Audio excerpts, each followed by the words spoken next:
இன்னைக்கு என்ன சமையல்? இன்னைக்கு சமையல் வந்து இன்னைக்கு டிஃபனோட சமையல் ஆயிடுச்சு. 2 லஞ்சும் ரெடி ஆயிடுச்சு, டிஃபனும் ரெடி. ஓகே. அப்போ இது வந்து பிளைன் சாப்பாடு. ஓகே. பிளைன் சாதம். இது அதாவது பூசணிக்காய்.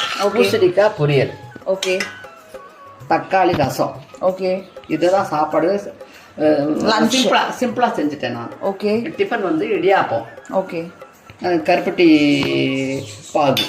சூப்பர். நல்லா திக்கான கருப்பட்டி பாகு. இது வந்து தேங்காய் சட்னி. வெஜிடபிள்ஸ், முட்டை, நம்ம வெள்ளரிக்காய். That's all. நன்றி. ஓகேப்பா, தேங்க்யூ. இடியப்பம் ஊற்றி சாப்பிட்றேன். அப்படியா? நான் எப்படி சாப்பிடுவேன்னா தனியாக சாப்பிடுவேன். அப்படி இல்லை அப்படின்னா ஏதாவது ஃப்ரூட்ஸோடு சேர்த்து சாப்பிடுவேன். எப்படி இருக்கு கருப்பட்டி இடியாப்பம்? கருப்பட்டி ரொம்ப நல்லா இருக்கு. ஆக்சுவலாக ரொம்ப நாளைக்கு அப்புறம் சாப்பிட்றேன் கருப்பட்டி பாக்கு. சூப்பர். Very good. தேங்க்யூ.